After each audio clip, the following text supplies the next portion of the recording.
Okay, let's dive into the fascinating system that powers, well, every single thing we say and write. We're talking about the parts of speech, the fundamental building blocks of grammar. Understanding them, it's like learning the secret rules of the game for language itself. So let's kick things off with a pretty basic question. If you want to build a complete thought, a full sentence, what are the non-negotiable, absolutely essential ingredients? You might be surprised by just how simple the answer is. And that's it. Seriously, just 2 words. Birds fly. This tiny little sentence has everything it needs to be grammatically complete. It's got a subject, what we're talking about, the birds, and it's got a predicate, what that subject is doing, which is flying. So these 2 words, they're our starting point. This is the absolute core of our language structure, nouns and verbs. You'll see that everything else we add is really just extra detail and connection. Now, to make this crystal clear, we're going to use a simple color coding system. It's actually inspired by a teaching method called Jolly Grammar, and it's really going to help us visualize exactly what job each of these words is doing in the sentence. First up, in black, we've got our noun, birds. Nouns are basically names for, well, everything. People, places, things, even big ideas. In a sentence, they're usually the who or what that the whole thing is about. And in red, we have our verb fly.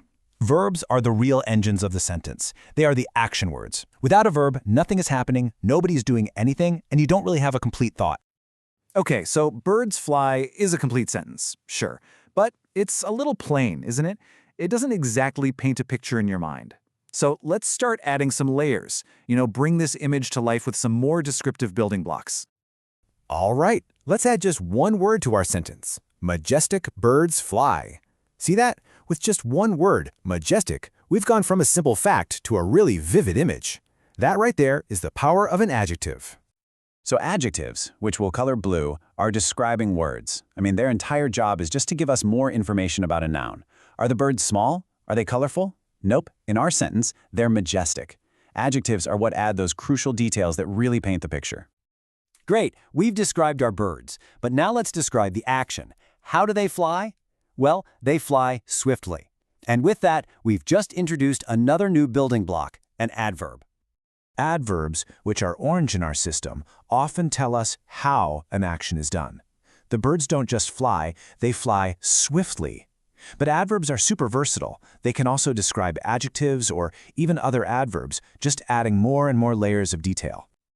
All right, let's move on to the next set of building blocks. We've built a pretty descriptive core sentence, but language is also about efficiency and relationships. So let's see how we can connect ideas, and maybe not sound so repetitive. Okay, check this out. Imagine I said, the students arrived, the students were tired, the students opened their books. It sounds kind of robotic, right? A little clunky. Now, listen to this version. The students arrived, they were tired, they opened their books. So much smoother. That one little word, they, makes all the difference. And that's our next part of speech, a pronoun. Pronouns, which we'll color pink, are these incredibly useful substitutes. You know them, words like he, she, it, and they. They just stand in for nouns we've already mentioned, which makes our language way more efficient. Let's add another layer to our sentence. Majestic birds fly swiftly over the mountains. That tiny little word over is a preposition. It's showing us the relationship in space between our birds and those mountains. Prepositions, in green, are all about relationships. They tell us about location, like on, under, or beside. They tell us about time, before, after, during, and direction, to, from, over. They basically help us build a complete scene in our heads. Let's take it 1 step further. Our sentence is now, majestic birds fly swiftly over the mountains and they disappear. See what we did there? We've linked 2 complete ideas together with that one powerful little word, and. And that brings us to conjunctions, in purple. These are the glue of our language. Words like and, but, and or let us link different ideas together, which is how we create more complex and sophisticated sentences. So, we've identified all these different jobs that words can do, but here's where it gets really interesting. A word's job isn't always fixed. You can't just look at a word by itself and know what part of speech it is. Context is everything.